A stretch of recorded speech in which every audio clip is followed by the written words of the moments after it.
Welcome to the Anchored Voice. This is a podcast helping men to anchor life. I'm your host, Dr. Phil 2. Welcome to the program.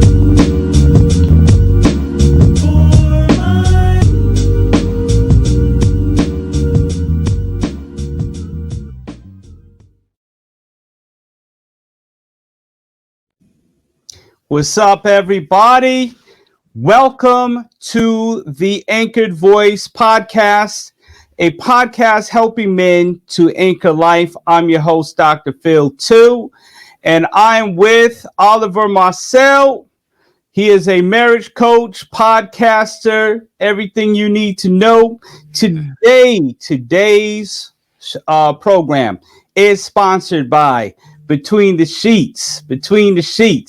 This is a marriage retreat that you and your spouse don't want to miss. So check it out, everybody. Oliver Marcelle. So this is sponsored by Denoli, DENOLILC.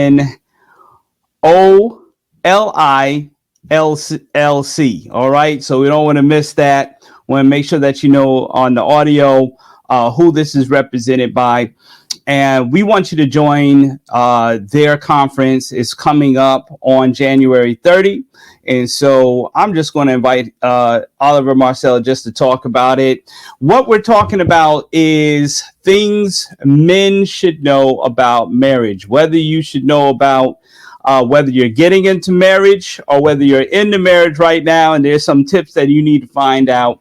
We are going to talk about things men need to know. Men need to know about marriage. Hey, man, welcome. Thank you so much for joining us on season two of the Anchored Voice. I appreciate you, bro. Thank you for having me, man. It's a pleasure, man. I appreciate the opportunity to come and chop it up with you, man. Happy New Year to you. Happy New Year, bro. Yes, sir. Yes, sir. Hey, everybody, if you're watching too, we'd love for you to go to our YouTube page and subscribe to our page, McGuire ENTV. McGuire ENTV. We'd love for you to go over to our YouTube page and subscribe today. Thank you so much for joining our program. We're talking about what men should know about marriage. Now, it doesn't matter how old you get, no matter how young you are. Marriage is the topic for men to talk about all the time. And I see it happen where no matter what stage of life we are, we always find ourselves contemplating our marriage. We were wondering, did we do enough? Did we do right? Am I prepared to go into it? There are always these questions. So even if you got into it, you found somebody you love, you say, hey, it's me and you forever. But then you just find yourself in certain places. And so tell me, what do men need to know about marriage?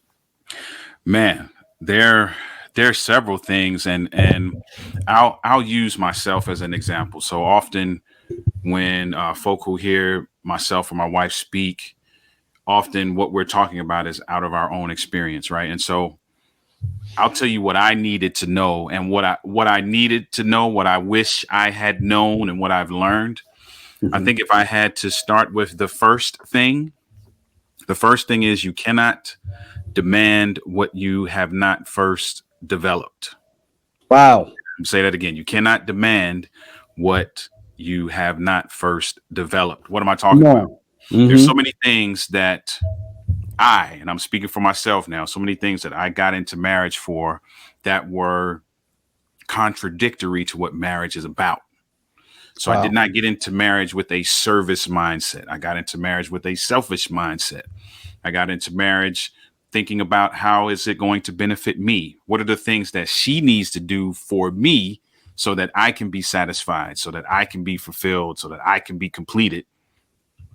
However, I wasn't taking the time to cultivate those things, right? So I'm barking about commitment, but I'm not being committed. I'm barking about honesty, but I'm not being honest. I'm barking about integrity, but I'm not that person. And so that's one of the things that I would say that's crucial. You and other people say it different ways. You need to become the person that you're looking for and that kind of thing. But that for me, I believe is crucial for those that are looking to get married and for those that are in marriage now. You cannot demand what you have not first developed. And so you need to start doing some introspection and some self-reflection and some self-discovery, and begin cultivating those things that you are looking for in your mate if you're looking to get married, or those things that you want to see in your mate if you're already married. Wow, wow, that's powerful. And you're right. You've got to develop, and those are things that are just crucial. When you're looking at who you are and what you're looking to get out of it, you've got to also sow a seed into it. So I love it. I love it. Absolutely. Absolutely. Without a doubt. And again, it takes two to make a thing go right, right? It takes two. So we have to constantly, start pouring into, and really marriage is about pouring into it. It's about what you're putting in that bank account, right? that bank account of love and those little things. I love it. And you get out of it, or you at least get access to what you put in, right? So to use your analogy with the bank, if you cannot go to the bank, I can't go up the street to Bank of America and ask them for $40,000. Why? Because I don't have $40,000 in there. I can only ask for or get access to what I have already put in there. That's right. And so it's the same thing with marriage. You can only get out of or access to what you've put in. And what you'll notice is the more you put in, the more you have access to. Yep. And so you have to kind of go in it with that service mindset, because now if I continue to put money into Bank of America, then one day, yes, I can go and ask for 40,000 because I've put all of that in there. That's right. And so it's the same thing we got to do in marriage. We can't expect something, have to have access to something that we haven't. Yeah. And even if you're on, stocks and trades, whatever you're investing in, sooner or later, not only will you get a return that you be able to access, but you'll get a return on your investment as well. And so you're pouring in because you want to see a return on your investment. You want to invest in your marriage because you want to see a return on that investment. You want to see, it's not that I'm saying, okay, I say I love you so I can hear I love you back. We're not talking about that. But eventually the residual effects of your marriage is going to be powerful depending on what you develop into that. Agreed. I agree 100%. I love it. And that changes the game for a lot of folks, right? Because for people who were like me, who got into it and was very selfish, thinking, hey, I'm going to hoard, I'm going to get. And then realizing once I switch my methodology and my mindset to being service oriented. Yeah. And then, like you said, it takes two, right? So my wife is also committing to be service oriented. Now I'm realizing, wait a minute, we all win with this concept. Everybody wins, because now I'm service oriented towards her and meeting her needs. She's doing the same for me. And it becomes that cycle, that cyclical process. So good stuff. All right. What's our next point? What do men need to know about marriage? Okay. I got a hard one. Yes. I got a tough one. Tough lesson for me to learn. You may have to take some L's in order for your relationship to win. Wow. That's a hard one for us, right? Because that goes against everything that we've been taught. Wow. We're taught what to do when we lose, but we're not taught how to lose. If you think about sports, nobody's ever taught how to lose. Like, we don't go into the locker room and say, okay, today we're going to lose this game and we're going to be good at it. Unless you're the Philadelphia Eagles.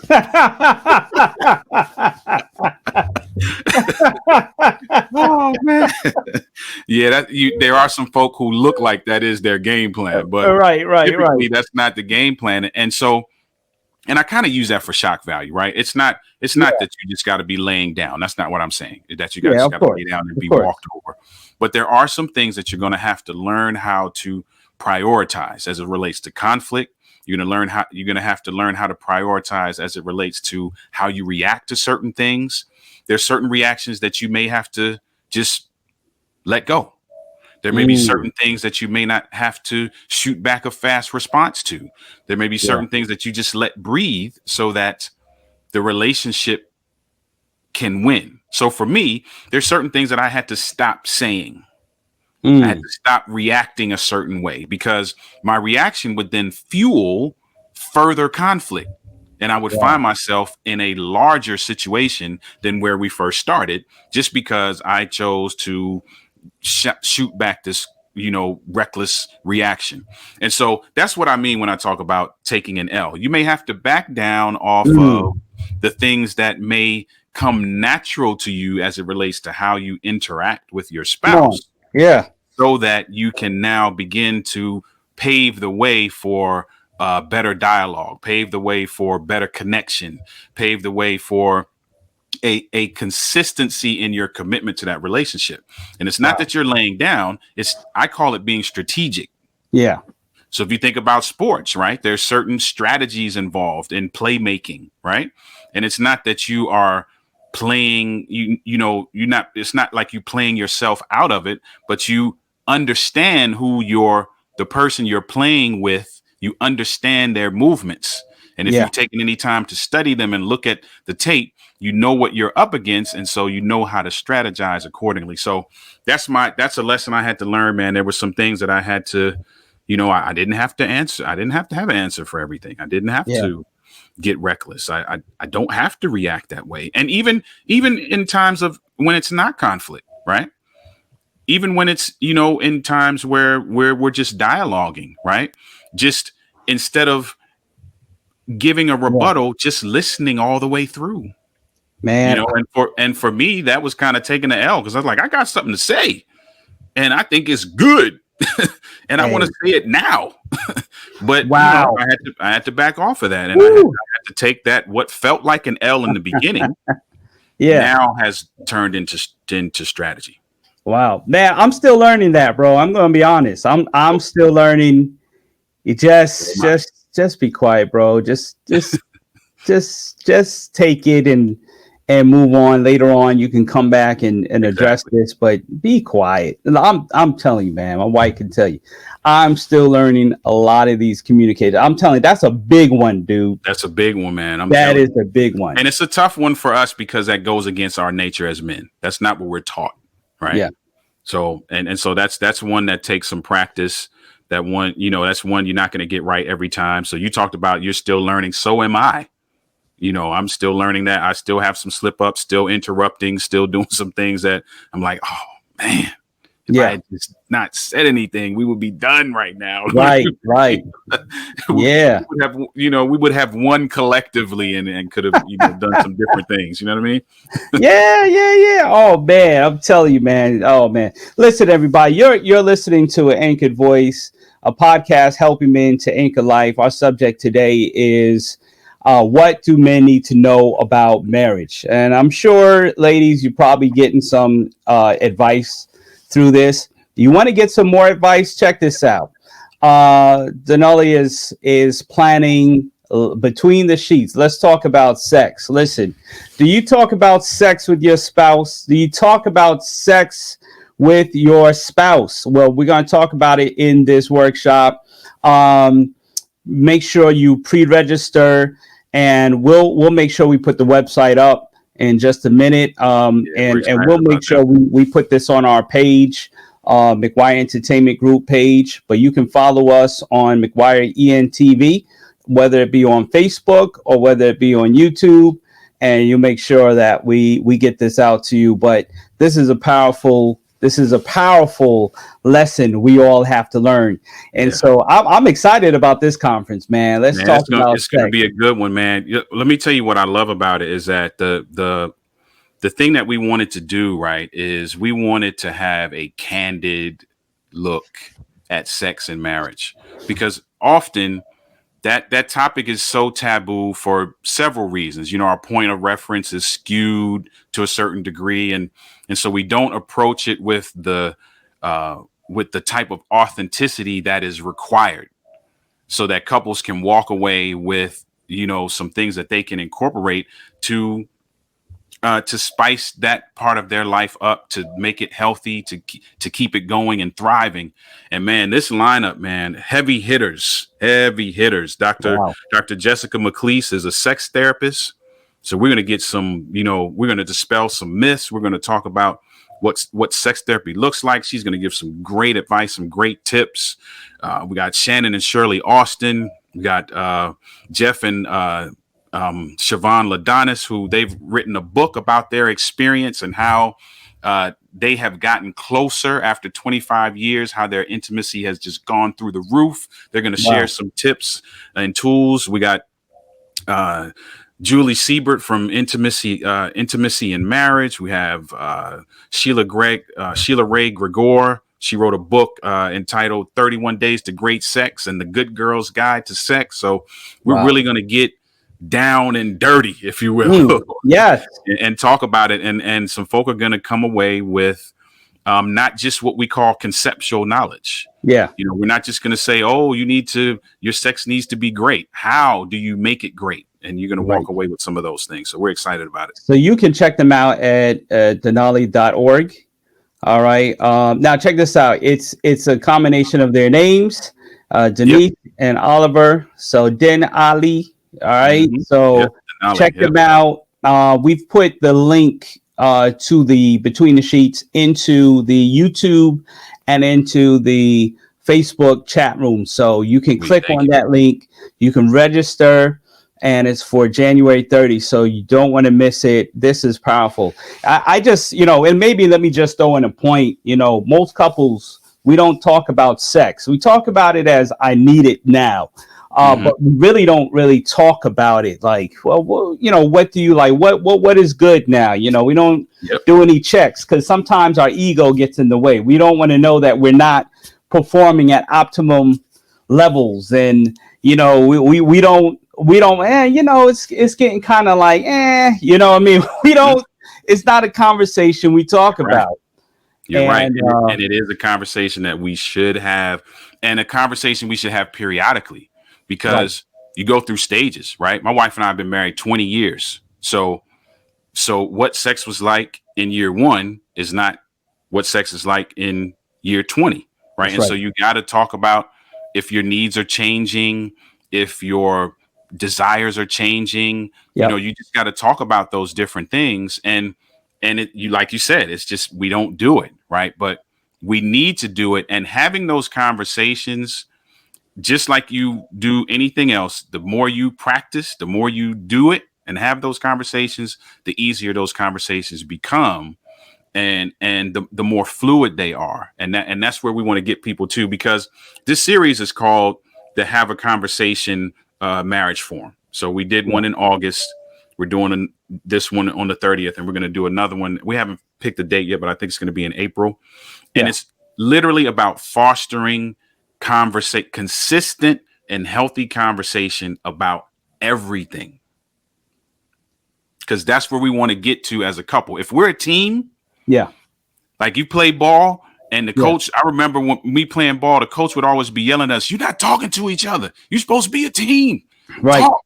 Say something. Tell your man. Tell your man that the pick is coming. Talk to him." Right. So if we're a team, if we're a marriage team, we got to get to the point where we can dialogue about everything, because we want the team to win, essentially, right? And so that's what this is all about, man. We're gonna talk about it. That's right. Especially talking without getting offended, without and that takes time, that takes practice, but we must talk about sex. And I want to say something about, taking the L. One of the things I learned about, like, I'm a Giants fan, Daniel Jones, one of the things he wasn't learning as a rookie was to take the sack, or was to throw the ball out of bounds. Just throw it out. Just lose this down.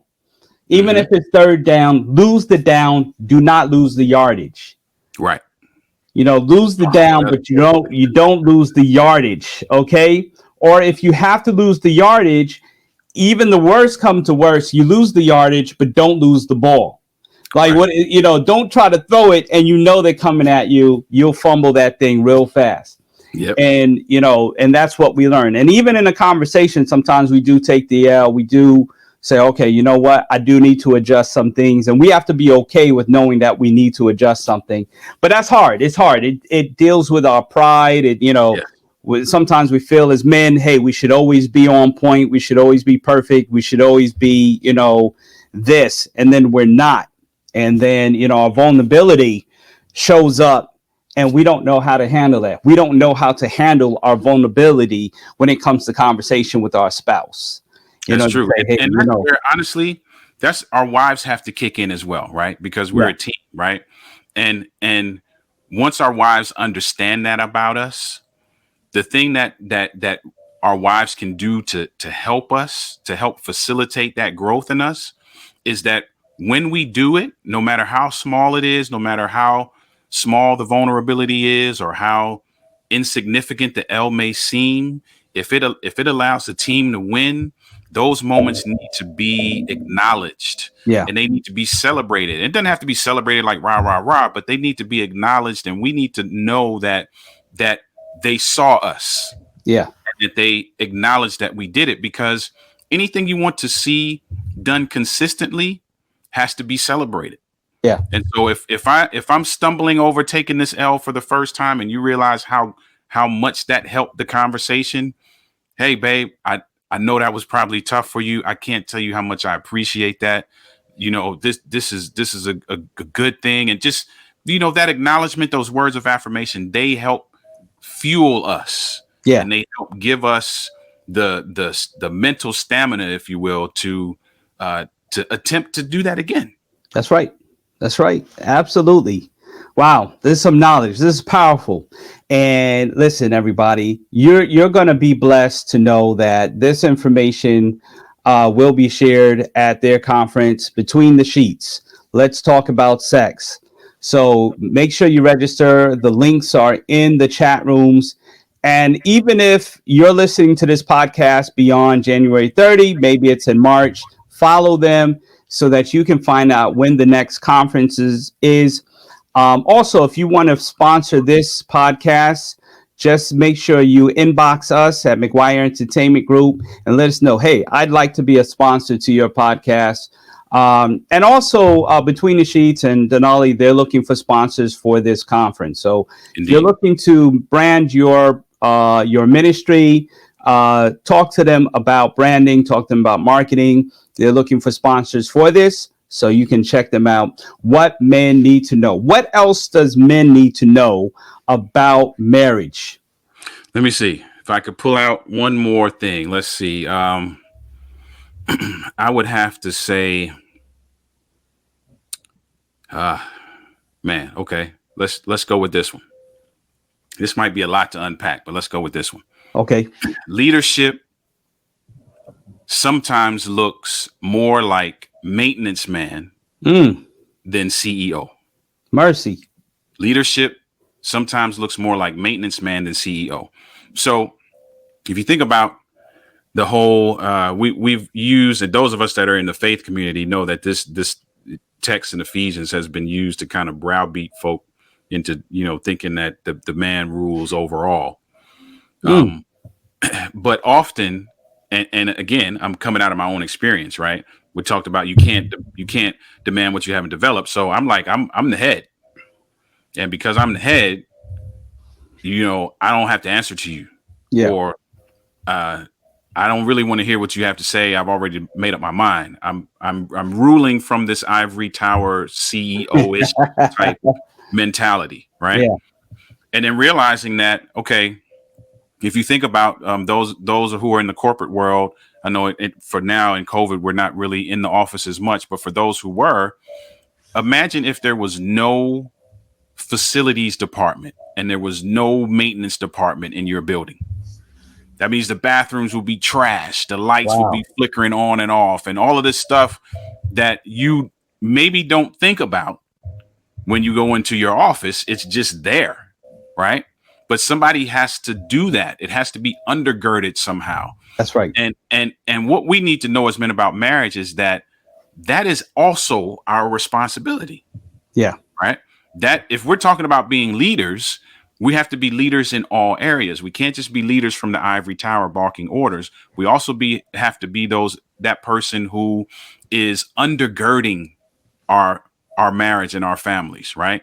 Is protecting, is maintaining, is facilitating, is helping to fix, is bringing in the intellectual intimacy portion of marriage, if you will, where I'm feeding off of the intellect of my wife, who's able to see some things that I can't see because of her God-given intuition. And I can say, okay, this is the direction that I feel like we should go in. But then I have her as a teammate saying, okay, well, have you thought about if you turn left here instead of right, maybe we can avoid this, and this. And being able to step down off of that CEO throne and look at it from a maintenance perspective, talking about winning, right? Talking about developing. Yeah. That takes it to a whole nother level, because now I'm at the grassroots level of this thing, and I'm able to see this thing a little bit differently. And so for me, that was important, man. Just understanding, hey, my duty is all inclusive. Yep. And I have a teammate. I don't have a subordinate. So that for me was big. Yeah, it's big to really push the fact that there is a team. It is a team work. It is not okay, I'm over you, I'm the head of you, so therefore it is a team. And guess what? Even if you are a leader in your own business or in an organization, it is still about developing team leadership. Exactly. And no matter what, and some people have that kind of dictator type of, it's my way or the highway type of thing. But really, you develop a great marriage when you understand that it's a team effort. And you're able to, both of you able to pour in, both of you able to say, hey, listen, this is what I like to do. I'll tell you what, I can't stand this phrase, and it is my pet peeve when I hear it: happy wife, happy life. Right. Now, you come to me, happy spouse, happy house, then I got you, because it means that both parties are looking to make each other happy. Exactly. I get the whole happy wife situation. You want to make your wife happy. That is what you want to do as a man. But it is unfair to say that a man should just take whatever he takes, and it doesn't have to come from the other side. Again, right. It's a team effort, and a team effort can't be one-sided. It can't be one person working at the marriage while the other person is. And let me tell you something. Working at the marriage is not just taking out the trash or doing the dishes. Working at marriage is not like I provide for the house, I provide my half of the money, you provide your half of the money. It is about both pouring into intimacy, both pouring into each other, not just the things that I do more work than you around the house, or I do it is not about comparing how much you do. It is about a team effort pouring into each other. What do you think about that? I love it, man. It's not role oriented. It's goal oriented. Come on now. I like that. Often we go into it and we look at it from a role orientation, right? This is what I do. This is what you do. I'm not going to do that. And you're not going to do this, right? But that's not what happens in a team. I love using sports analogies, right? Yeah. So I may come to the game tonight, and normally I'm used to playing point, and the coach can be like, "Listen, man, I need you to run the 2 today, because of the team we're playing. We need to match up height for height. I need you to jump down to the 2. Right. I need you to jump to the 3, or whatever it is, depending on my height and that's depending on the team, right? And so we have to be willing to do that, because the goal is to catch the W. That's right. But if I'm all about my role and I'm role oriented, I'm like, nah, man, I'm always the point, man. I need to be up top at all times. Now it's role oriented for me. Yeah. And now I'm being selfish. Right. And selfishness, you cannot sustain a healthy relationship. Never. Be selfish at the same time. You just can't do it. Wow. There's some knowledge here. And so we just wanted to pause for a half hour and just talk about what men need to know about marriage. And, you know, our last point is definitely a team effort. You've got to develop your end. Everybody has to play their part, and we'll start to see a successful marriage. You know, Indeed. and so you've brought some heavy stuff to us, man. I appreciate it. Listen, everybody, this is sponsored by Denali.org. All right. So you want to check out their conference coming up. It is coming up. Between the Sheets. Let's talk about sex. Do you talk about sex with your spouse? Do you talk about sex? Listen, even if you're not married, you know, it is something to talk about. This, you know, now this conference for married folk, but listen, this podcast is for single and married folk. So let me just throw in a bonus point as we're talking. Now, if you're single and you're about to get married or you're thinking about getting married, set realistic expectations. Have realistic expectations. Your spouse is this and not that. Or your future spouse is this and not that. Make sure you set realistic expectations, okay? Make sure that when you are having that conversation, well, I thought we'd get this. I thought you'd be about that. Set realistic expectations. Now, your understand that season one of your marriage or even season one of your dating is definitely going to be different. Expect this. It's going to be different in season 3.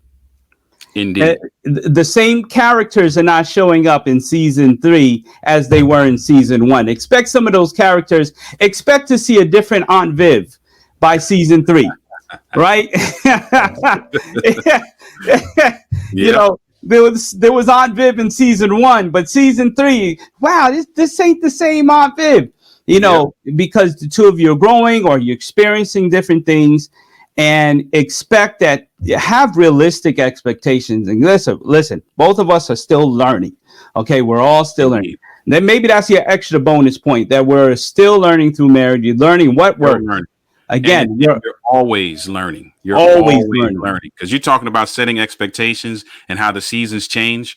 We're 20 years into this thing, and literally during this COVID season, during the year 2020, we learned some new things about each other because COVID caused our season to change. Yeah. Our schedules changed, the way we do life changed, our routines changed. And as all of those things changed, we had to adapt to those changes. And that adaptation brought out things in us that we didn't have to show in the last 19 years. And so you're continually learning, and always give yourself the room as you set those realistic expectations. Always give yourself room for growth. Yeah. Right. So how we sometimes pad things so that we have room for fluctuations here and there. Do the same as it relates to growth in your relationship. And you know, sometimes we're afraid of conflict, so we don't address the things, you know, and sometimes it takes a major conflict to address those things. Sometimes it takes that argument to reset everybody, you know, like, man, that was rough. That was a rough conversation. That was rough. And, you know, just make sure when the dust settles, you're still there for your spouse, you know. Don't get in an argument that's going to tear you down so much that you don't even exist anymore. Don't get to that point of no return. And some people are getting to that point of no return. But we want to encourage you. Men, don't allow your marriage to get to that point of no return. I know sometimes pride gets in the way. Sometimes, you know, we're just like, man, you know, I ain't going to let you do this or do that. But don't let your marriage get to the point of no return. However you have to address it, however you have to fix it, do it. If it's going to counseling, if it's getting a marriage coach like Oliver Marcelle, right? Whatever it takes, get the help you need and make sure your marriage is healthy. I'm Dr. Phil 2. This is a podcast helping men to anchor life, the Anchored Voice podcast, helping men to anchor life. We'd love for you to follow us on McGuire ENTV, go to YouTube and subscribe to our channel. We'd love for you to go to Facebook, subscribe. Listen, you want to be a part of this conference coming up, so you can visit denali.org and you can be a part of this conference. Let's talk about sex between the sheets. Between the sheets. And you know, married couples, when that song Between the Sheets comes on, right? It's not your regular Rock of Ages song, okay? But you know what happens when Between the Sheets comes on.